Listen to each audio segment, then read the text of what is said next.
Welcome to Intrepid Media, the show for the business professional. Here, we're going to talk about business topics such as leadership, sales, marketing, HR, innovation, strategy, and technology. But we're also going to riff about lifestyle too, and help you look better, feel better, and live better. This show is everything the modern business professional needs, from the C-level executive to the millennial. So let's get on with the show. Good morning and welcome back to Intrepid Business. I am your host, Todd Schnick. Very much looking forward to today's conversation. As you all know, I guess the heavy majority of the business-oriented conversations we have on this show are around leadership and leadership development and recruiting and training and honing and developing your leaders. And so today's conversation is a gentle spin on that. It's with all of these conversations I've had in and around leadership, what we're going to talk about today is what I have seen as a very critical trend. And it's going to be fun to just dive in very specifically on this topic of coaching as kind of the new way of being a modern business leader. So it promises to be a very intriguing conversation. Say hello to my guest. His name is Gregg Thompson. He is the president of Blue Point Leadership Development and the author of a new book called The Master Coach, Leading with Character, Building Connections, and Engaging in Extraordinary Conversations. Gregg, welcome to the show. Thank you, Todd. It's an honor to be here. The honor's mine. I appreciate you carving out some time to join us today. I know you're awfully busy, so appreciate you stopping by. Gregg, before we get into a conversation around this book, do take a quick minute or two and tell us a bit about you, your background, and the work that the Blue Point Leadership Development is out there doing. Thank you, Todd. I am the president of Blue Point Leadership Development. First of all, we are an organization that focuses strictly on the area of leadership learning, leadership development. We are a group of facilitators and coaches who create leadership development programs for some of the finest organizations on the planet. We're honored to work for large global organizations and to work with their leaders at all levels to help them increase their leadership and specifically their coaching skills. My background is in organization development. I also have an engineering background. I have been working as an executive leadership coach and facilitator probably for over the last 25 years. Outstanding. Well, appreciate, again, you stopping by. And I guess the first question I want to ask, I ask some variant of this question with most of my guests because, let's be honest, most of my guests have written on a subject that, frankly, if you go to Amazon and you search for that subject, there's a lot of titles. And certainly if you go to Amazon and you say, hey, I want to learn more about being a better leader or a more effective leader or develop those leadership skills and let's be honest, in this new trend of thinking, as your book is all about, in leadership as a coach now, there's a lot of titles out there. So why did Gregg have to put this book out there? Well, there's a lot of really good books on coaching today. Many authors have done an excellent job of helping leaders understand the interpersonal skills, the processes, the approaches that they need to employ when coaching. I think what a lot of people have missed, though, and this is fundamental to helping leaders become more coach-like in their work, what they've missed is the idea that it's much, much more important to be a coach and to learn how to be coach-like as opposed to actually doing coaching. I find it unfortunate when a really great leader goes to a coach training program, comes back into the organization and, metaphorically walks through the hallways zapping coaching at people. And it's, it has this 5-step or the 6-step process in their head, and they're just driving people through these steps. It really is ineffective. Now, there's lots of good interpersonal skills and coaching skills and processes that we need to learn, but it is much, much more important that leaders today recognize that who they are, their character, is much, much more important than the specific processes or steps they go through in coaching. And I think it's important to set the foundation here of why this whole message of the book, The Master Coach, is important. Because I think there is still, surprisingly, horrifyingly, in my opinion, too many people out there who think the role of a leader is to say, I'm in charge, and I'm going to bark orders, and I expect and demand that my people follow those instructions. And that may be the very, very, very old school mode of leadership, but that's not exactly what I think and what I suspect you believe is the true definition of the modern leader. Can you explain the difference between that top-down, do-what-I-say model versus what I think we agree on is probably the modern way to be a leader? And then that makes it a lot easier to understand why developing coaching skills and coaching ability is so critically important. Absolutely. And it's interesting is that there's another piece right in between there that is really the insidious enemy of coaching, and that's kind of halfway between directing and coaching. It's this idea of giving advice. Now, you're right. I mean, the idea of being extraordinarily directive as a leader is, as most authors and researchers and organizational specialists would recognize, is becoming pretty ineffectual. But here's the real problem, is that leaders then who think they are becoming more effective and trying to shift to become more contemporary are looking at becoming more as advisors.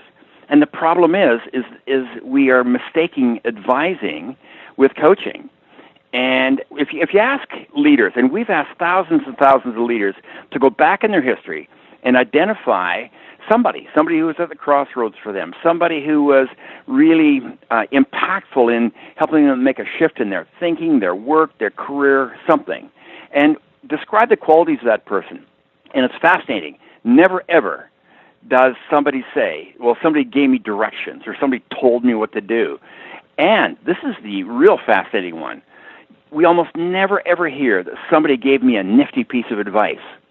And most of our organizations have leaders that are just prolific in the organization that consider their advice, giving advice all day long, as coaching. And real coaching is something different than that. So your directing is really the enemy of coaching, but it's getting to be an ancient enemy. The real enemy of coaching today in organizations is the advice giver. And it's not that advice isn't important and valuable. It's just that it doesn't take the place of true coaching. Well, gosh, Greg, I'm thinking now, it's fascinating to hear you say that, because how much business thought leadership has there been over, I don't know, maybe the last 5-ish years or so, where they said the ultimate goal is not to be this top-down manager, but is to be this, quote, trusted advisor. I mean, I see so many articles and books about this idea of becoming the trusted advisor. And let's be honest, a lot of that is perhaps in the context of being in sales. And yeah, I guess you do want to be a trusted advisor when you're trying to move a large, complex business opportunity. But I think so it sounds like there's a clear distinction between being an advisor and a coach. Can you, for someone listening who is saying, all right, I want to get into this, I want to understand it, but I'm still confused, can you just very clearly signify the difference between an advisor and a coach? Well, some of it really starts with fundamental intention.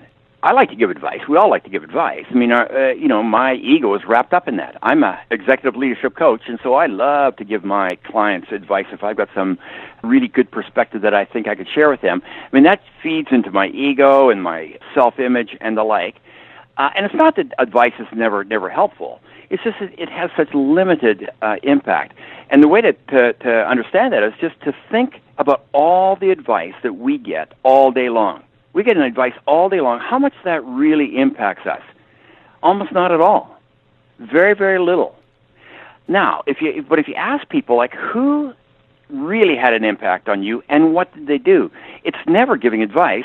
It is about things like somebody encouraged me, somebody challenged me, somebody just really listened to me, somebody told me a hard truth, somebody told me something that no one else cared enough about me to confront me with. Somebody saw something in me I couldn't even see in myself. Now, this one is fascinating, is that as I mentioned just earlier, I'm an executive leadership coach, and I have the great honor of working with men and women that are quite senior, and most of them are closer to the ends of their careers than the beginning of their careers. And, when they reflect back on their beginnings, almost every one of them can identify that person who saw something in them they couldn't even see in themselves. Somebody who had confidence in them, somebody who gave them a new perspective in some way. And this is not giving advice.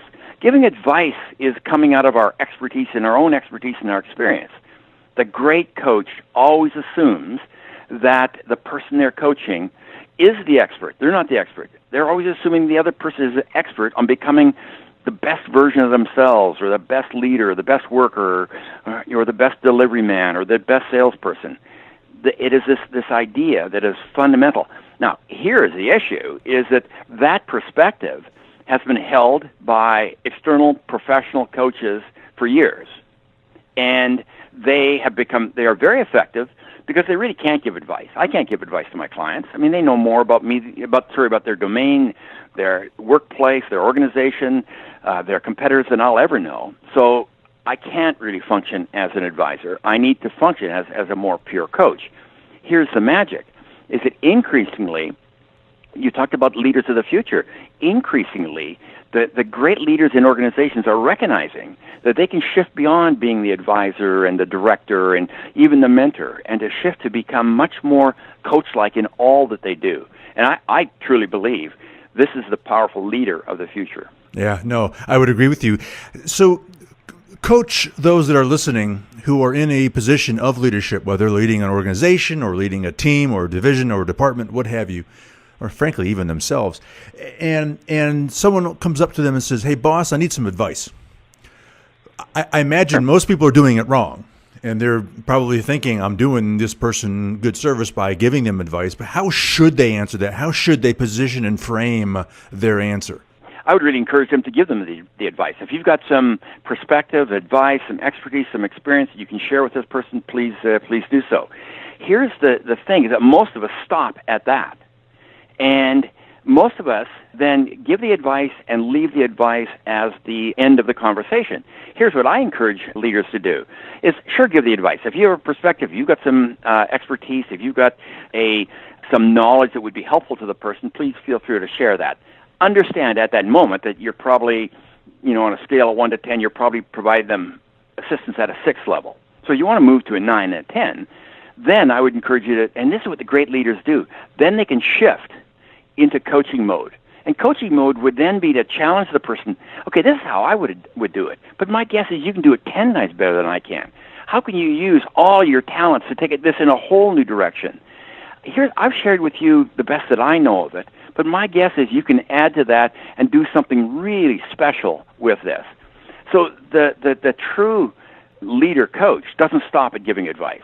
They see themselves as a catalyst for thinking and learning and development beyond that. The difference really is the great leader coach sees every conversation differently. Even somebody comes to them for advice, or they're having a conversation after a meeting, they see the conversation as an opportunity for the other person to leave the conversation better in some way. Leave with a new perspective, leave challenged, leave inspired, leave with doubt. Something changes as a result of that conversation. See, we're so limited when all we've got in our tool chest is a piece of advice that we can kind of hand out like chocolate bars. There's much more that we can do as leaders. Yeah, and boy, that's where you become such an influence in a positive way on someone and their career. It's fascinating. One quick final question before we get into the meat of this book after we take this break is there's a lot of people out there that are maybe resistant to being coached, or even the idea of it is, well, I know what I'm doing. How do you, as someone who is in a position to be coached by someone who is doing it correctly and with the best and sincerest of love and intention, is taking good coaching and being receptive to it and seeing that as a gift and not as a parental teaching you morals and lessons positioning? Yeah, that's interesting, and I recognize that not everybody at every moment in their life is really interested in a deep conversation about their learning and their opportunities for growth and change and career development. However, is that, and I've asked this question literally of thousands and thousands of participants in workshops and at speeches and the like, and the question is this: if there was somebody in your organization who you really trusted, you just really trusted this person, and you knew that they really wanted the very best for you. They wanted the very, very best for you. And you just respected this person for who he or she was. And they came to you And they said, listen, I have some feedback for you that I think would be helpful. I'd be happy to have a conversation with you to see what you might do with this feedback. Would you want that person to come to you privately and start that conversation? I can tell you 95% of us put our hands up. See, here's the bad news, and the difficult thing for most of us in the organization is that this person, most of the people we see as being uncoachable, it's not that they're uncoachable. It's not that they're uncoachable. It's really easy for us to say, well, that person's uncoachable or doesn't want coaching. It's just it's that we have not earned the right to coach that person. We're not the kind of leader that would be welcomed into that conversation. And can you imagine being the kind of leader that would be invited into those kinds of conversations? This is a challenge for us. This is why being a coach as a leader is much more about who you are than about the actual coaching process that you use. Well, that's in essence what we were talking about earlier, that just because you are, quote, the boss, you haven't earned that right, and you haven't earned that trust necessarily to just bark orders and dispense advice and be a coach. I mean, you as you said, you have to earn that. And boy, that's where magic begins to happen in terms of how an organization gels and does its important work. All right, Gregg Thompson and I will return after this short break where we're going to dive into the three core dimensions of coaching, the model that in essence steers his book, The Master Coach. We're going to dive into the three core dimensions of your coaching model. So walk us through those. Certainly. Thanks, Todd. The first dimension is this idea of character. It's one of the three dimensions of coaching: character, connection, and conversation. I'd really encourage you to think about these not as a narrow model, but a universal, timeless way that any one of us really needs to look at how we can become a catalyst for high performance and career acceleration in any organization. So regardless of whether or not you are a supervisor on a McDonald's shift line or whether or not you're a CEO of a large corporation, these are the three dimensions that we all need to attend to. The first one being character. This is this idea of earning the right to coach. This is the idea that it is much more important who we are and who other people see us. It really starts with this idea we call noble intention. And noble intention means that whatever we're doing in the conversation is for the benefit of the other person. We all have a healthy degree of self-interest, and we have conversations all day long. I want to learn, I want to be entertained, I want to relate to you, I want to influence you. There's lots of I want going on. There's something different when a person is involved in a coaching relationship and conversation in that it is all about the other person. And so we call that noble intention. Connection, the second dimension, is this idea that a coaching relationship is a different kind of relationship. I have 25, 30-year relationships with people that are really good. They're folks I enjoy spending time with. We share common interests, but I wouldn't consider it to be a coaching connection. A coaching connection is something different, and it can be established very, very quickly. A coaching connection is really this idea. If you think about it as a pipe, a large diameter or a narrow diameter pipe between you and me. The larger the diameter of that pipe, the more you hear me, really hear me. The more that I hear you, really hear you. I move, you move, because we're connected by that pipe. And the last one is the idea of the conversation. A coaching conversation is a different kind of conversation. Sometimes we call it a dangerous conversation. Not dangerous because anybody's going to get hurt, but dangerous because it charts out new territory. It goes into places that sometimes uncomfortable to go to. It deals with issues of disappointments, passions, dreams, language we often don't use in business. We look at opportunities untaken. We look at talents unused. We get out on the edge in the conversation, and there's often emotion associated with that as well. So in summary, these three things, character, connection, and conversation, are really put together to guide leaders, to guide organization leaders on the areas they need to attend to become that coach-like leader of the future.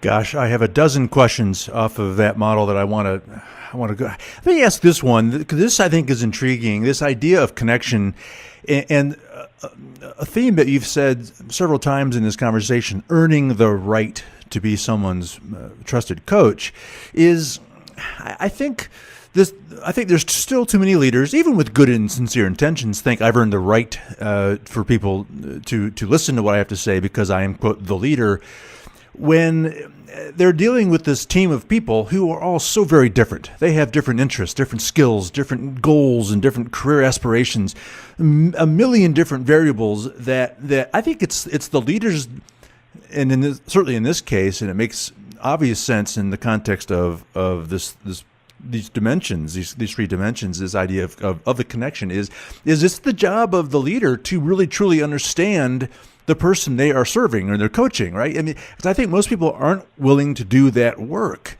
And boy, how different does the workplace feel when your leader, in your context, your, quote, coach, has taken the time to truly understand who you are, what you're about, what you care about, what you're trying to achieve in your career. Because I think most leaders aren't taking that time, aren't making that effort, and that makes leadership really, really hard, yeah? It does, Todd. It's a very important point you raise. It also touches a very sensitive personal nerve, I guess, with me because it took me so long to learn exactly what you just said. As a young leader, I just never even considered that others would have different values, different personalities, different aspirations than me. And it took me so long to recognize that I was not a very effective leader because I had, essentially zero empathy for anybody else. And if I could leave one message with this, is you never get it entirely, and I'm still working on this. But this idea of empathy is really, I think, not understood by many leaders. I mean, we think empathy is about really understanding who another person is. What true empathy is, and I think you touched on this, is this idea that the leader not only knows about the other person, knows what it is like to be the other person. This is when you can temporarily actually put yourself in the other person's shoes. Now, we use that term a lot, but do we really know what it means? It means to temporarily be that person, temporarily feel what they feel, fear what they fear, aspire to what they aspire to. Do we really know what that would feel like? When you start thinking that way, it's amazing how you can make connections with other people because we're very transparent. People know, they know in their heart of hearts when we really are trying to understand them for who they are. Man, I tell you, I wish somebody had told me that, or I went to a coaching workshop when I was 28 years old. Unfortunately, it took me about 20 years to learn that. Well, and another key point to what you were saying there was that this is something that never ends, right? This process never ends. I mean, if you are going to be a true master coach in a business environment, or frankly, leading any kind of an organization, even the family, for goodness sakes, this is a process. This is a skill set that you have to continue to develop, right? I mean, this process never ends, and that should be looked upon as a good thing because that continues to engage and build trust within an organization. True? Yeah, absolutely. The bad news is that there is really no such thing as a great coach. No such thing as a great coach. Even those wonderful men and women that we ascribe the qualities of great coach to, they're normal, ordinary men and women like the rest of us who get up every morning committed to getting on a pathway towards great coaching. It's much more about a journey, as you say, of continually learning and developing. But the cool thing about it is you don't have to wait 10 years. You don't have to wait 5 years. Every one of us can get up tomorrow morning and commit to seeing the best in others, having very truthful conversations with others, asking other people questions that would help them, not us, in some way, encouraging others. It is this idea of great coaching. The cool thing is we can all do it. The bad thing is, or the challenging thing is, as you say, it's a career-long endeavor. Well, and like I said, that should be looked upon as a cool thing because then that it just adds a whole different element to the relationships you have in an organization. Well, I could ramble on that forever. I guess what I want to do to wrap this up is talk about how to build a coaching culture within an organization. So someone listening to this who is beginning to see the magic in it and beginning to understand the possibilities and how it's just going to be a complete game changer within the interpersonal relationships in an organization. So they say, all right, well, I want to begin to move this direction. I want to begin to evolve this within our organization. So I have to bring a coaching culture into this organization. I don't know that it happens overnight. The desire can happen overnight, but how do you begin to do that, and how do you sustain it? Well, there's a lot of different viewpoints of how you change culture, even a lot of different viewpoints in terms of what culture is. I like the definition that culture is the way we think, act, and interact. So if you take that into coaching, it's really we think like coaches, we act like coaches, and we interact in a coach-like way. So if you really look at a culture that is a coach-like culture, I really believe that it really needs to start at the top. Now, there's lots of different ways you can change culture. You can start a lot of fires down below and low in the organization. You kind of start in the middle and work up and work down. But a coaching culture, if you really understand what it is, it's a culture where high performance, learning, and talent development is greatly valued. And that really needs to start at the top of the house. Now, that's really the first step.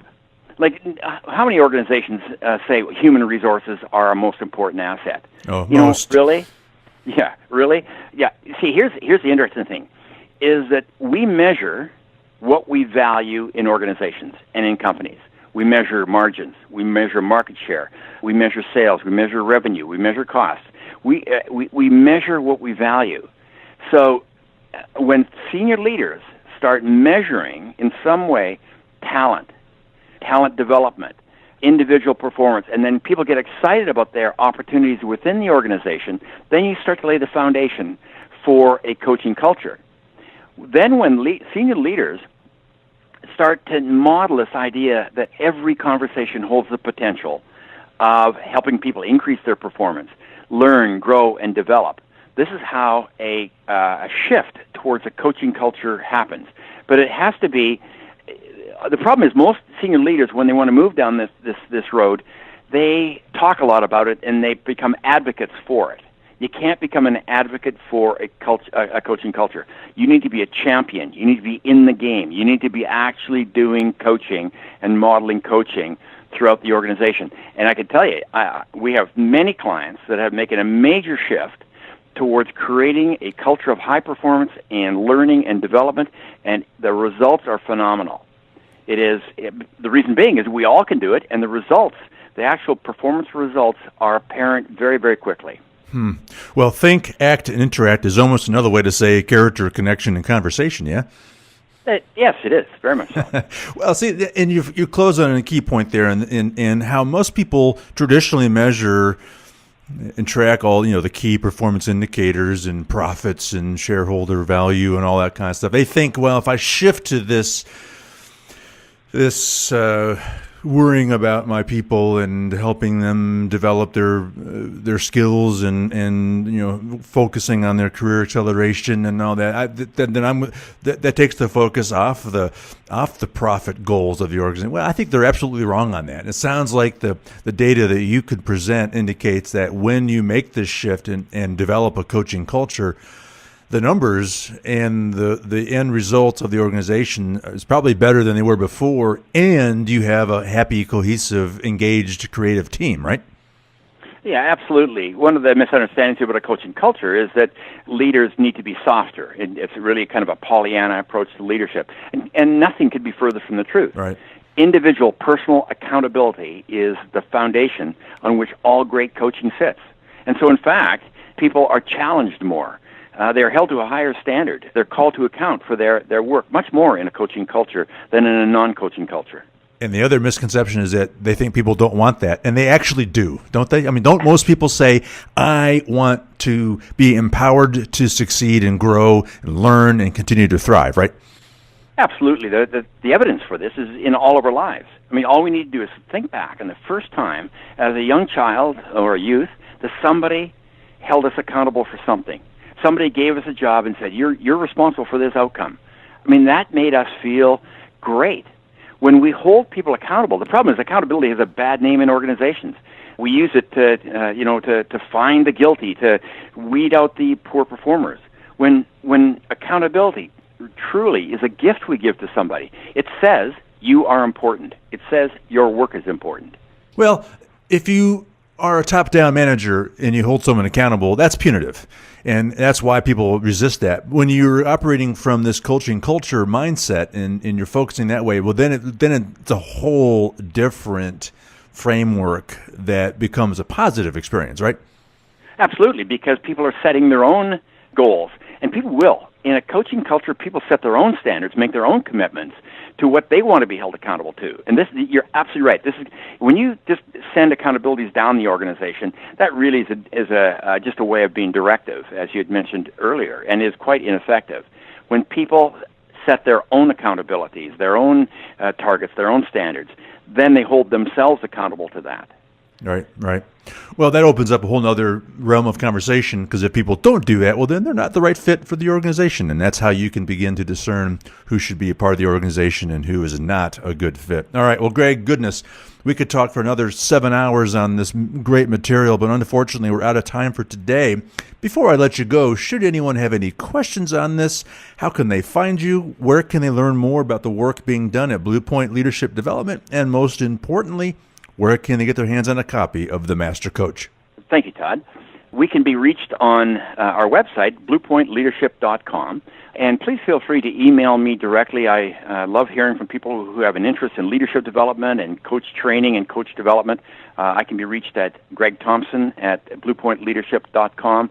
And the Master Coach is available either through our company, through many of the large bookstore chains, and also available on Amazon. Thank you very much. All right. Gregg Thompson, author of the new book, The Master Coach, Leading with Character, Building Connections, and Engaging in Extraordinary Conversations, and also the president of Blue Point Leadership Development. Gregg, once again, thanks for stopping by and joining us. Thanks, Todd. It's been my pleasure. The pleasure has been ours. All right, that's all the time we have for today. Again, on behalf of our guest, Gregg Thompson, I am Todd Schnick. We'll see you soon on Intrepid Business. For more videos and information about Blue Point, visit us on the web at bluepointleadership.com.